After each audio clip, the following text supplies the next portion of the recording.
ओम शांति 18 मार्च 2026 प्रातः मुरली बाबा कहउछंती मिठा मिठा योग्य सेवाधारी संतान माने एपरि कौनसी कर्म करिबार नाही जहा द्वारा सेवारे कौनसी प्रकारर विघ्न पड़िबो। बाबा कहिले मिठा मिठा योग्य सेवाधारी संतान माने एपरि कौनसी कर्म करिबार नाही जहा द्वारा सेवारे कौनसी प्रकारर विघ्न पड़िबो। बाबा कहिले तमे भले सेवा कर एपरि कौनसी ओलटा सोलटा कर्म कर नाही जहा द्वारा सेवारे विघ्न पड़िबो। तेणु बाबा कहउछन्ती सठिक सेवा कर, निर्भुल सेवा कर, उमंग उत्साहर सहित सेवा कर, प्रभुकर संदेश घरे घरे पहुँचाओ किंतु विघ्न रूप हुआ नहीं। प्रश्न संगम युगरे तुमको पूर्ण रूपरे एक्यूरेट अर्थात संपूर्ण सठिक हेबाकू पड़िबो।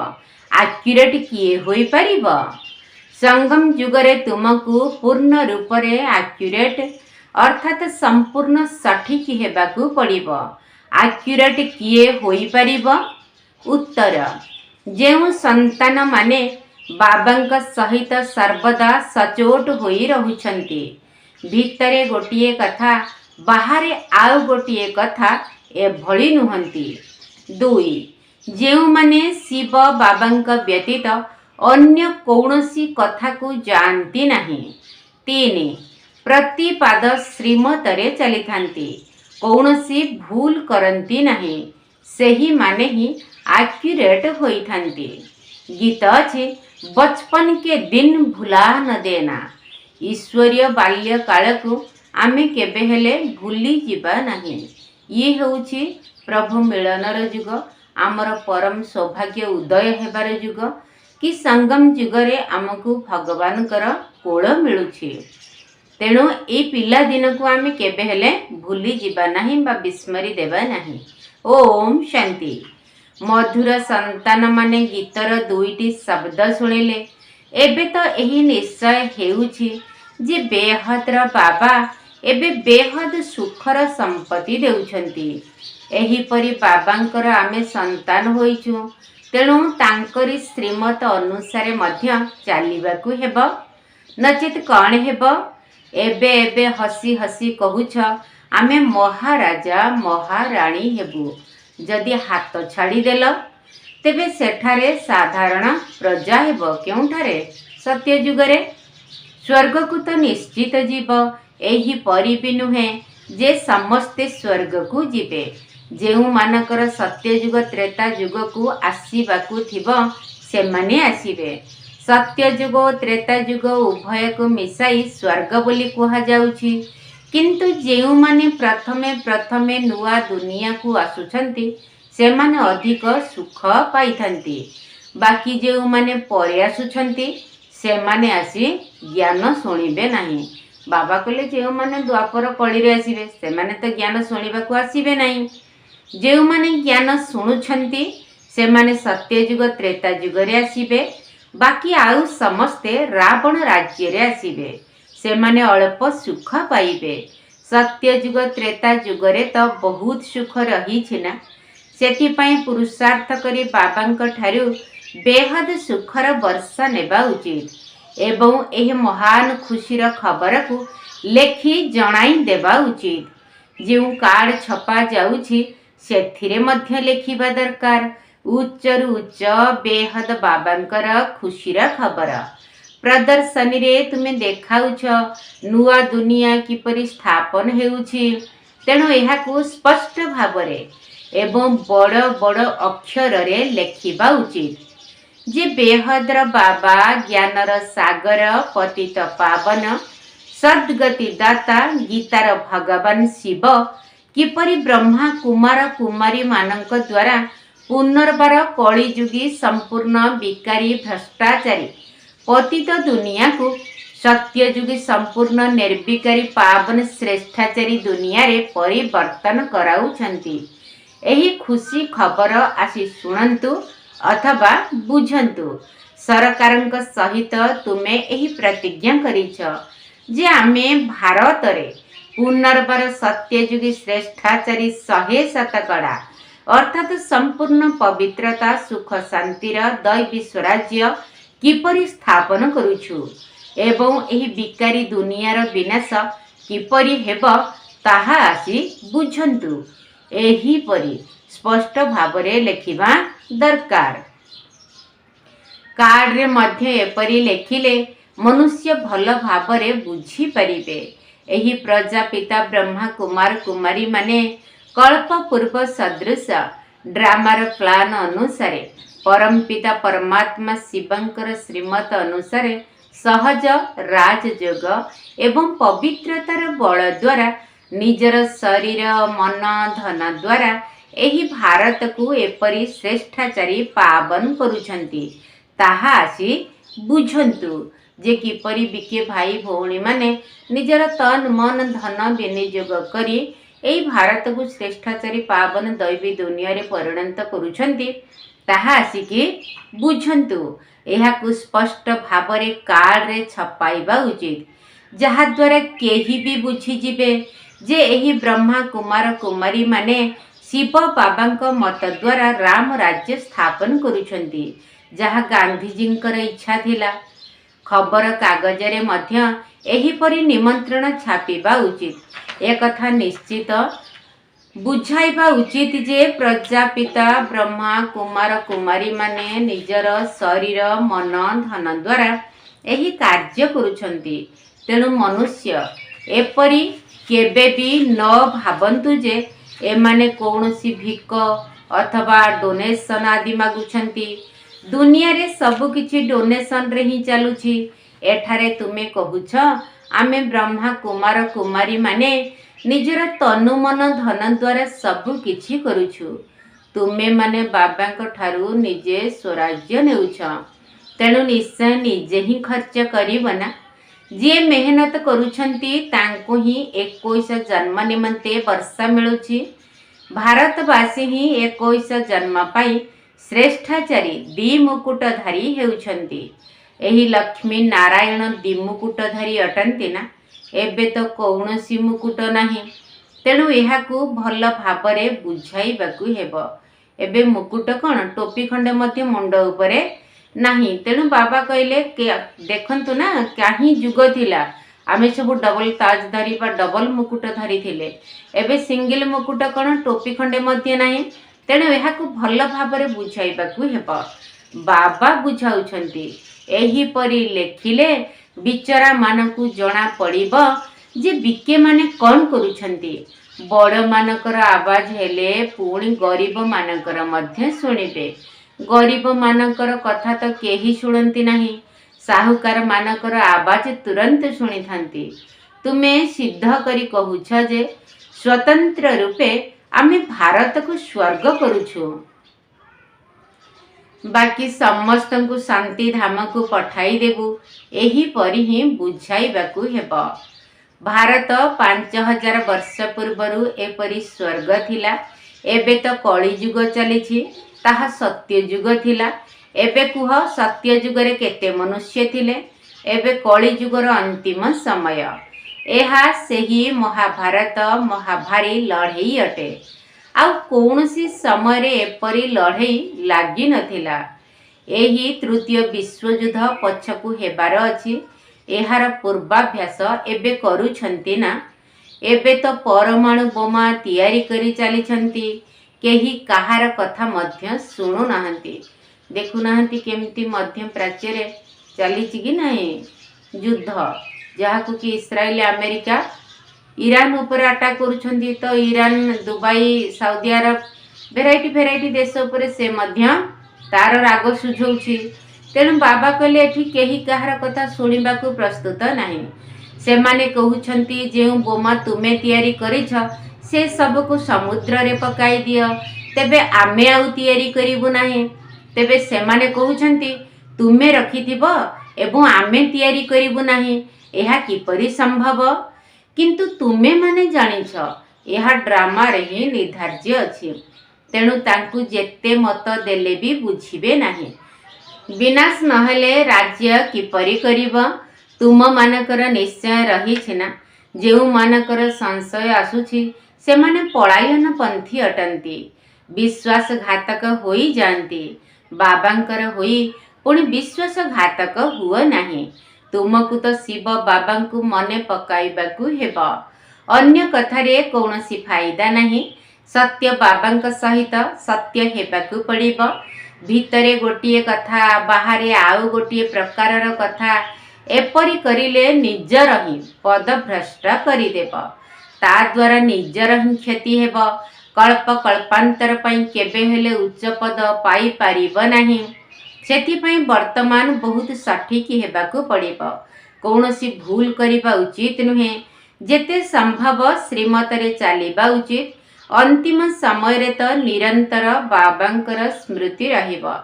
ତେଣୁ ଏକମାତ୍ର ବାବାଙ୍କ ବ୍ୟତୀତ ଆଉ କାହାର ସ୍ମୃତି ନ ଆସୁ। ଗାୟନ ମଧ୍ୟ ରହିଛି, ଅନ୍ତକାଳେ ଯିଏ ସ୍ତ୍ରୀକୁ ସ୍ମରଣ କରେ, ଯାହା ପାଖରେ ମୋହ ଥିବ ସିଏ ହିଁ ମନେ ପଡ଼ିବ।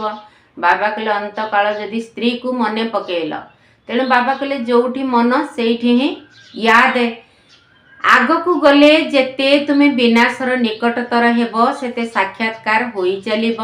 ବାବା ସମସ୍ତଙ୍କୁ ଦେଖାଇବେ ତୁମେ ଏହିପରି କର୍ମ ସବୁ କରିଛ। ଆରମ୍ଭରୁ ତୁମେ ମଧ୍ୟ ବହୁତ ସାକ୍ଷାତକାର କରିଥିଲ। ଯେଉଁମାନେ ଦଣ୍ଡ ଭୋଗୁଥିଲେ ସେମାନେ ବହୁତ ଚିତ୍କାର କରୁଥିଲେ। ବାବା କହୁଛନ୍ତି ତୁମକୁ ଦେଖାଇବା ପାଇଁ ତାଙ୍କର 100 ଗୁଣା ଦଣ୍ଡ କାଟି ଦେଇଛି। ତେଣୁ ତୁମମାନଙ୍କୁ ଏପରି କର୍ମ କରିବା ଉଚିତ ନୁହେଁ, ଯାହାଦ୍ୱାରା ବାବାଙ୍କ ସେବାରେ ବିଘ୍ନ ପଡ଼ିବ। ଆଗକୁ ସବୁ ସାକ୍ଷାତକାର ହେବ ଯେ ଏହିପରି ତୁମେ ବାବାଙ୍କ ସେବାରେ ବିଘ୍ନ ପକାଇ ବହୁତ କ୍ଷତି କରିଛ। ଆସୁରୀ ସମ୍ପ୍ରଦାୟ ଅଟନ୍ତି ନା, ଯିଏ ବିଘ୍ନ ପକାଉଛନ୍ତି ତାଙ୍କୁ ବହୁତ ଦଣ୍ଡ ମିଳିବ।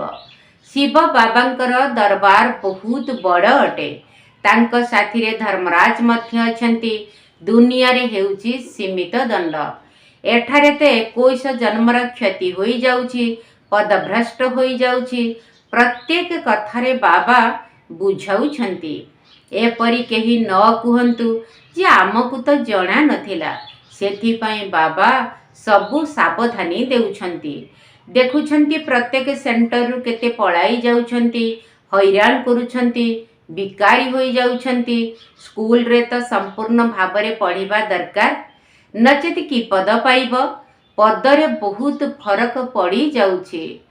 ଯେପରି ଏହି ଦୁଃଖ ଧାମରେ କେହି ରାଷ୍ଟ୍ରପତି, କେହି ସାଉକାର, ଆଉ କେହି ଗରିବ ଅଛନ୍ତି, ସେହିପରି ସୁଖ ଧାମରେ ମଧ୍ୟ କ୍ରମ ଅନୁସାରେ ପଦ ରହିବ।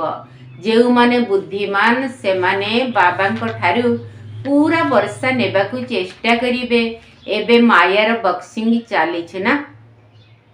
ମାୟା ବହୁତ ଶକ୍ତିଶାଳୀ, ତେଣୁ ହାରଜିତ ହୋଇ ଚାଲିଛି। ସେଣ୍ଟରକୁ କେତେ ସଂଖ୍ୟାରେ ଆସୁଛନ୍ତି, ପୁଣି ସେଥିରୁ କେତେକ ବିଶ୍ୱାସଘାତକ ହୋଇଯାଉଛନ୍ତି। ଚାଲୁ ଚାଲୁ ଫେଲ ହୋଇଯାଉଛନ୍ତି। ଅନେକ କହୁଛନ୍ତି ଏହା କିପରି ହୋଇପାରିବ? ଏ କଥା ତ କେବେ ଶୁଣି ନାହୁଁ ଯେ ଘର ଗୃହସ୍ଥରେ ରହି ପବିତ୍ର ରହିପାରିବୁ।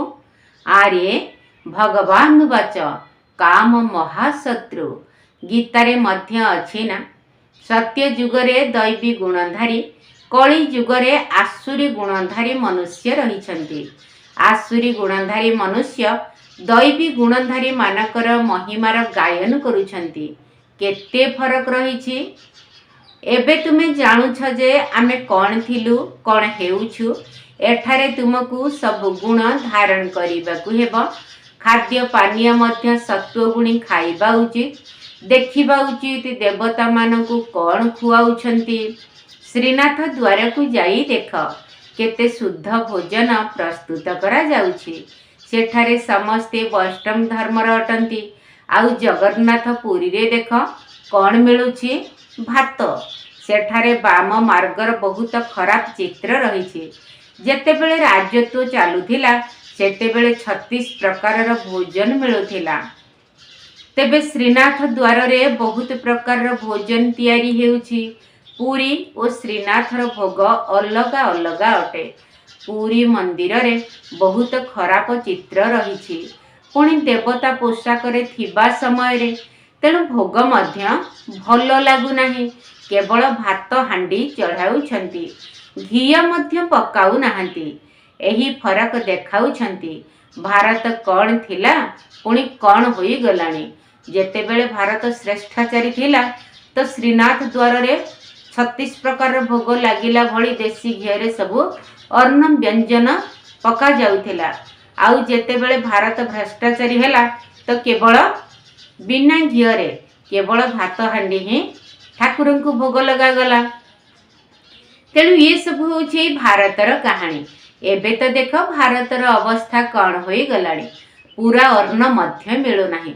ସେମାନଙ୍କର ଯୋଜନା ଏବଂ ଶିବ ବାବାଙ୍କର ଯୋଜନାରେ ରାତି ଦିନର ଫରକ ରହିଛି। ସେସବୁ ଯୋଜନା ମାଟିରେ ମିଶିଯିବ। ପ୍ରାକୃତିକ ବିପର୍ଯ୍ୟୟ ହେବ। ଶସ୍ୟ ଆଦି କିଛି ମିଳିବ ନାହିଁ। ବର୍ଷା କେଉଁଠି ବହୁତ ହେଉଛି ତ କେଉଁଠି ବିଲକୁଲ ନାହିଁ। ପ୍ରକୃତି କେତେ କ୍ଷତି କରିଦେଉଛି। ବର୍ତ୍ତମାନ ପାଞ୍ଚ ତତ୍ତ୍ୱ ମଧ୍ୟ ତମ ପ୍ରଧାନ ହୋଇଯାଇଛି। ତେଣୁ ବର୍ଷା ମଧ୍ୟ ଓଲଟା ସିଧା ସମୟରେ ହେଉଛି। ତୋଫାନ ମଧ୍ୟ ତମ ପ୍ରଧାନ ଅଟେ। ସୂର୍ଯ୍ୟ ମଧ୍ୟ ଏପରି ତାପ ଦେବ ଯେ ସେ କଥା ନ କହିଲେ ଭଲ। ଏହି ପ୍ରାକୃତିକ ବିପର୍ଯ୍ୟୟ ଡ୍ରାମାରେ ନିର୍ଦ୍ଧାର୍ଯ୍ୟ ରହିଛି। ତାଙ୍କର ହେଉଛି ବିନାଶ କାଳେ ବିପରୀତ ବୁଦ୍ଧି। ତୁମର ହେଉଛି ବିନାଶ କାଳେ ପ୍ରୀତ ବୁଦ୍ଧି ବାବାଙ୍କ ସହିତ। ଅଜ୍ଞାନ କାଳରେ ମଧ୍ୟ ସୁପୁତ୍ର ସନ୍ତାନମାନଙ୍କ ପ୍ରତି ମାତା ପିତାଙ୍କର ସ୍ନେହ ରହିଥାଏ। ସେଥିପାଇଁ ବାବା ମଧ୍ୟ କହୁଛନ୍ତି ପୁରୁଷାର୍ଥରେ କ୍ରମାନୁସାରେ ୟାଦ ପ୍ୟାର। ଯେତେ ଯେତେ ସେବା କରିବ ପୁରୁଷାର୍ଥ ତ କରିବାକୁ ହେବ ନା। ସ୍ୱତନ୍ତ୍ର ରୂପେ ଭାରତ ଏବଂ ସାଧାରଣ ରୂପେ ସାରା ଦୁନିଆ ଭାରତକୁ ସ୍ୱର୍ଗ କରିବାକୁ ହେବ। ବାକି ସମସ୍ତଙ୍କୁ ଶାନ୍ତି ଧାମକୁ ପଠାଇ ଦେବେ। ଭାରତକୁ ସ୍ୱର୍ଗର ବର୍ଷା ମିଳୁଛି, ବାକି ସମସ୍ତଙ୍କୁ ମୁକ୍ତିର ବର୍ଷା ମିଳୁଛି। ସମସ୍ତେ ଚାଲିଯିବେ। ହାହାକାର ପରେ ପୁଣି ଜୟ ଜୟକାର ହେବ। କେତେ ହାହାକାର ହେବ। ଏହା ହେଉଛି ଖୁନେ ନାହେକର ଖେଳ। ପ୍ରାକୃତିକ ବିପର୍ଯ୍ୟୟ ମଧ୍ୟ ହେବ। ସମସ୍ତଙ୍କର ମୃତ୍ୟୁ ନିଶ୍ଚିତ ହେବ। ବାବା ପିଲାମାନଙ୍କୁ ବୁଝାଉଛନ୍ତି ପୁରା ପୁରୁଷାର୍ଥ କରିନିଅ। ବାବାଙ୍କ ସହିତ ସର୍ବଦା ଆଜ୍ଞାକାରୀ ବିଶ୍ୱାସୀ ହେବାକୁ ପଡ଼ିବ। ସେବାଧାରୀ ହେବାକୁ ପଡ଼ିବ। ଯିଏ କଳ୍ପ ପୂର୍ବରୁ ଯେପରି ସେବା କରିଥିଲେ ତାଙ୍କୁ ସେହିପରି ସାକ୍ଷାତକାର ହେବ। ତୁମେମାନେ ସାକ୍ଷୀ ହୋଇ ଦେଖିବ। ତୁମେ ଏବେ ସ୍ୱଦର୍ଶନ ଚକ୍ରଧାରୀ ହୋଇଛ। ତେଣୁ ସର୍ବଦା ବୁଦ୍ଧିରେ ସ୍ୱଦର୍ଶନ ଚକ୍ର ଘୂରିବା ଉଚିତ। ଆମେ ଏହିପରି 84 ଜନ୍ମ ନେଇଛୁ। ଏବେ ଆମେ ଘରକୁ ଯିବୁ। ତେଣୁ ବାବାଙ୍କର ସ୍ମୃତି ସହିତ ଘରର ମଧ୍ୟ ସ୍ମୃତି ରହୁ। ସତ୍ୟ ଯୁଗ ମଧ୍ୟ ମନେ ରହୁ। ସାରା ଦିନ ବୁଦ୍ଧିରେ ଏହି ଚିନ୍ତନ କରିବାକୁ ହେବ। ଏବେ ଆମେ ବିଶ୍ୱର ମହାରାଜକୁମାର ହେବୁ। ଆମେ ଶ୍ରୀଲକ୍ଷ୍ମୀ ଅଥବା ଶ୍ରୀ ନାରାୟଣ ହେବୁ। ଏହି ନିଶା ଚଢ଼ି ରହିବା ଉଚିତ ନା। ବ୍ରହ୍ମା ବାବାଙ୍କର ନିଶା ରହୁଛି। ବାବା ପ୍ରତ୍ୟେକ ଦିନ ଏହି ଲକ୍ଷ୍ମୀ ନାରାୟଣଙ୍କର ଚିତ୍ରକୁ ଦେଖୁଥିଲେ। ବୁଦ୍ଧିରେ ନିଶା ରହିଥିଲା ନା। ବାସ୍ କାଲି ମୁଁ ଯାଇ ଶ୍ରୀକୃଷ୍ଣ ହେବି, ପୁଣି ସ୍ୱୟଂବର ପରେ ଶ୍ରୀ ନାରାୟଣ ହେବି। ତତ୍ତ୍ୱମ୍ ତୁମେ ମଧ୍ୟ ସେହିପରି ହେବ ନା। ଏହା ହେଲା ରାଜଯୋଗ, ପ୍ରଜାଯୋଗ ନୁହେଁ। ଆତ୍ମାମାନଙ୍କୁ ପୁନର୍ବାର ନିଜର ରାଜ୍ୟ ଭାଗ୍ୟ ମିଳୁଛି। ପିଲାମାନେ ରାଜ୍ୟ ହରାଇଥିଲେ, ଏବେ ପୁନର୍ବାର ରାଜ୍ୟ ନେଉଛନ୍ତି। ବାବା ଏହି ଚିତ୍ର ଆଦି ଏଇଥିପାଇଁ ତିଆରି କରୁଛନ୍ତି ଯେ ପିଲାମାନେ ଦେଖି ଖୁସି ହେବେ। 21 ଜନ୍ମ ପାଇଁ ଆମେ ସ୍ୱର୍ଗର ରାଜ୍ୟ ଭାଗ୍ୟ ପ୍ରାପ୍ତ କରୁଛୁ। ଏକଥା କେତେ ସହଜ। ଶିବ ବାବା ଏହି ପ୍ରଜାପିତା ବ୍ରହ୍ମାଙ୍କ ଦ୍ୱାରା ରାଜଯୋଗ ଶିଖାଉଛନ୍ତି। ପୁଣି ଆମେ ଏହିପରି ହେବୁ। ଦେଖିଲେ ହିଁ ଖୁସିର ନିଶା ଚଢ଼ି ଯାଉଛି। ଆମେ ବାବାଙ୍କ ସ୍ମୃତିରେ ରହିଲେ ବିଶ୍ୱର ରାଜକୁମାର ହେବୁ। ତେଣୁ କେତେ ଖୁସି ରହିବା ଉଚିତ। ମୁଁ ମଧ୍ୟ ପାଠ ପଢ଼ୁଛି। କିଏ କହୁଛନ୍ତି? ବ୍ରହ୍ମା ବାବା। ତୁମେ ମଧ୍ୟ ପାଠ ପଢ଼ୁଛ। ଏହି ପାଠ ପଢ଼ା ପରେ ଆମେ ଯାଇ ଏହିପରି ଲକ୍ଷ୍ମୀ ନାରାୟଣ ବା ସ୍ୱର୍ଗର ଦେବୀ ଦେବତା ହେବୁ। ତେବେ ସବୁକିଛି ପାଠପଢ଼ା ଉପରେ ନିର୍ଭର କରୁଛି। ଯେତେ ପଢ଼ିବ ସେତେ ରୋଜଗାରୀ ହେବ ନା। बाबा कहउछंती केतेक डाक्तर एते हुसियार अटंती जे जहाँकि गोटे केस रे लक्ष लक्ष टंका मध्य रोजगार करिथांती। बारिस्टर मध्य एहीपरि अछंती, केही तो बहुत रोजगार करुछंती, आउ केही पुणी फटा कोट मध्य पिंधुछंती। एठारे मध्य सेही परि हेउछि। सेथिपाई बाबा कहउछंती पिला माने कौनसी भूल कर्म कर नहीं। बाबा बारंबार मने पकाई दउछंती जे कौनसी प्रकार ओलटा सीधा कर्म कर नहीं। सर्वदा श्रीमतरे चल। श्री श्री शिव बाबांक द्वारा तुम्हें श्रेष्ठ हेउछ। तुम्हें बाबांक ठारू अनेक थर वर्षा नेइछ एवं हराइछ। 21 जन्मर वर्षा अधा कल्प पाई मिलुछि। अधा कल्प 2500 वर्ष सुख प्राप्त करुछ। अच्छा, मीठा मीठा शिकिल दे संतान मानक प्रति माता पिता बाप दादांकर मधुर स्नेह संपन्न शुभेच्छा एवं सुप्रभात। आत्मिक पितांकर आत्मिक संतान मानक नमस्ते। आम आत्मिक संतान मानकर आत्मिक बाप दादांकु नमस्ते नमस्ते नमस्ते एवं सुप्रभात। धारणा पाई मुख्य सार। प्रथम पॉइंट, भितरे बाहरे सच्चा होई रहिबाकु हेबा। पाठ पढ़ारे केबे हेले अवहेला करिबार नाही। केबे भी संशय बुद्धि होई पाठ पढ़ा को छाड़िबार नाही। सेबारे विघ्न रूप हेबार नाही। बाबा कहिले भितरे बाहरे सच्चा होई रहिबाकु हेबा। पाठ पढ़ारे केबे हेले अवहेला करिबार नाही। केबे भी संशय बुद्धि होई पाठ पढ़ा को छाड़िबार नाही। सेबारे विघ्न रूप हेबार नाही। द्वितीय पॉइंट, समस्तंकु एही खुशीर खबर सुनाओ जे आमे पवित्रतार बल द्वारा एवं श्रीमत आधार रे निजर तनु मन धनर सहयोग द्वारा 21 जन्म पाई भारत को श्रेष्ठाचारी तथा दिमुकुटधारी करिबार सेवा करुछु।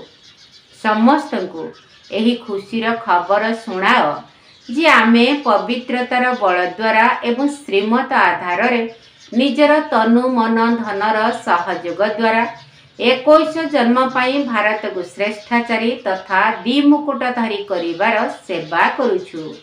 वरदान, सर्वदा पुण्यर खाता जमा करुथिबा एवं कराउथिबा मास्टर शिक्षक भव।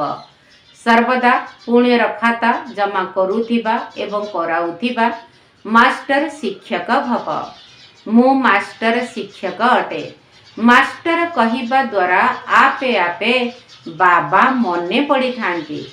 तैयारी करिबा बालांकर स्मृति आसीबा द्वारा मु निमित्त अटे। एही स्मृति स्वतः आसी जाई थाए।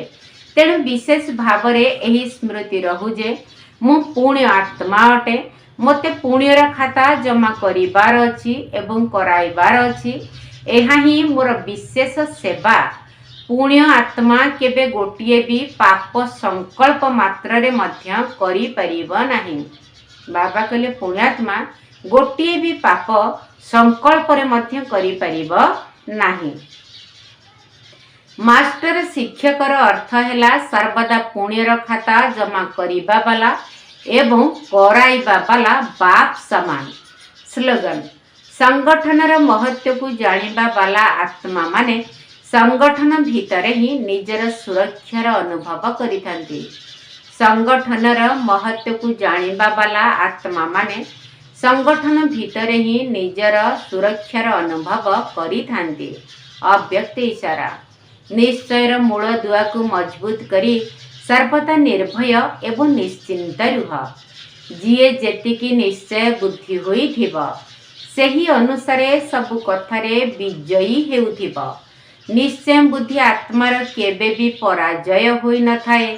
जदि हारी जाउछ तेबे बुझी नेबा दरकार जे मोर निश्चय रे कमी अछि। निश्चय बुद्धि विजयी रत्न मानक भितरे मु मध्य एक रत्न अटे। एही भली निजकु भाबिबा दरकार। जदि कौनसी भी विघ्न आसुछि तेबे ताकु परीक्षा मने करी पास हेबाकु पड़िबो। कथा को देखिबार नहीं किंतु परीक्षा मने करी पास हेबाकु पड़िबो। अच्छा, ओम शांति। କର୍ଣ୍ଣେ ଶୁଣୁଥାଅ ସତ୍ୟ ଶିବଙ୍କ ବଚନ। କର୍ଣ୍ଣେ ଶୁଣୁଥାଅ ସତ୍ୟ ଶିବଙ୍କ ବଚନ। ନରୁ ନାରାୟଣ ହେବ ହେ ବ୍ରହ୍ମାନନ୍ଦନ। ନରୁ ନାରାୟଣ ହେବ ହେ ବ୍ରହ୍ମାନନ୍ଦନ। ବାବାଙ୍କ ଶ୍ରୀମତ ମାନିଲେ ନିଶ୍ଚିତ ପାରସ ବୁଦ୍ଧି ଯେ ହୋଇବ ପ୍ରାପତ। ନରୁ ନାରାୟଣ ହେବ ହେ ବ୍ରହ୍ମାନନ୍ଦନ। ନରୁ ନାରାୟଣ ହେବ ହେ ବ୍ରହ୍ମାନନ୍ଦନ। କର୍ଣ୍ଣେ ଶୁଣୁଥାଅ ସତ୍ୟ ଶିବଙ୍କ ବଚନ। ନରୁ ନାରାୟଣ ହେବ ହେ ବ୍ରହ୍ମାନନ୍ଦନ। ନରୁ ନାରାୟଣ ହେବ ହେ ବ୍ରହ୍ମାନନ୍ଦନ। ଦେହ ସମ୍ବନ୍ଧକୁ ଭୁଲି ଯୋଡ଼ି ଦିଅ ମନ। ସଦଗତି ପ୍ରାପ୍ତ ହେବ ହେ ବ୍ରହ୍ମାନନ୍ଦନ। ସତଗୁରୁଙ୍କର ଏହା ଅଟଇ ଶ୍ରୀମତ। ଭୁଲିବନି କେବେ ତୁମ୍ଭେ ଆହେ ବ୍ରହ୍ମାସୂତ। ଦେହ ସମ୍ବନ୍ଧକୁ ଭୁଲି ଯୋଡ଼ି ଦିଅ ମନ। ସଦଗତି ପ୍ରାପ୍ତ ହେବ ହେ ବ୍ରହ୍ମାନନ୍ଦନ। ସଦଗୁରୁଙ୍କର ଏହା ଅଟଇ ଶ୍ରୀମତ। ଭୁଲିବନି କେବେ ତୁମ୍ଭେ ଆହେ ବ୍ରହ୍ମାସୂତ।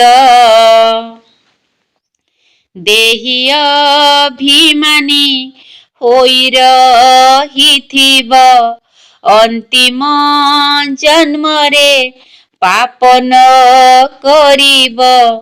ଦେହି ଅଭିମାନୀ ହୋଇ ରହିଥିବ ଅନ୍ତିମ ଜନ୍ମରେ ପାପ ନ କରିବ। ପୁରୁଷାର୍ଥ ବଳେ ହେବ ସମ୍ପୂର୍ଣ୍ଣ ପାବନ। ପୁରୁଷାର୍ଥ ବଳେ ହେବ ସମ୍ପୂର୍ଣ୍ଣ ପାବନ। କର୍ଣ୍ଣେ ଶୁଣୁଥାଅ ସତ୍ୟ ଶିବଙ୍କ ବଚନ। କର୍ଣ୍ଣେ ଶୁଣୁଥାଅ ସତ୍ୟ ଶିବଙ୍କ ବଚନ। ନରୁ ନାରାୟଣ ହେବ ହେ ବ୍ରହ୍ମାନନ୍ଦନ। ନରୁ ନାରାୟଣ ହେବ ହେ ବ୍ରହ୍ମାନନ୍ଦନ। ଶକ୍ତି ରୂପ ହୋଇଗଲେ ବିଘ୍ନ ମୁକ୍ତ ହେବ। ତମ ଗୁଣୀ ସଂସ୍କାର ଯେ ଛୁଇଁ ନ ପାରିବ। ଶକ୍ତି ରୂପ ହୋଇଗଲେ ବିଘ୍ନ ମୁକ୍ତ ହେବ। ତମ ଗୁଣୀ ସଂସ୍କାର ଯେ ଛୁଇଁ ନ ପାରିବ। ଅଳଙ୍କାରୀ ହୋଇ ତୁମେ ସଜାଗ ରହିବ। ବୈଷ୍ଣବ ହୋଇଲେ ଏବେ ବିଷ୍ଣୁ ବଂଶୀ ହେବ। ଭରପୁର ହେବ ସ୍ୱାସ୍ଥ୍ୟ ସମ୍ପତ୍ତିରେ ପ୍ରତି ସମୟରେ ପ୍ରତି କର୍ମରେ। ଭରପୁର ହେବ ସ୍ୱାସ୍ଥ୍ୟ ସମ୍ପତ୍ତିରେ ପ୍ରତି ସମୟରେ ପ୍ରତି କର୍ମରେ। ଆଶୀର୍ବାଦ କର ପ୍ରାପ୍ତ ରଖି ସନ୍ତୁଳନ। ଆଶୀର୍ବାଦ କର ପ୍ରାପ୍ତ ରଖି ସନ୍ତୁଳନ। କର୍ଣ୍ଣେ ଶୁଣୁଥାଅ ସତ୍ୟ ଶିବଙ୍କ ବଚନ। ନରୁ ନାରାୟଣ ହେବ ହେ ବ୍ରହ୍ମାନନ୍ଦନ। ନରୁ ନାରାୟଣ ହେବ ହେ ବ୍ରହ୍ମାନନ୍ଦନ। ହେ ବ୍ରହ୍ମାନନ୍ଦନ।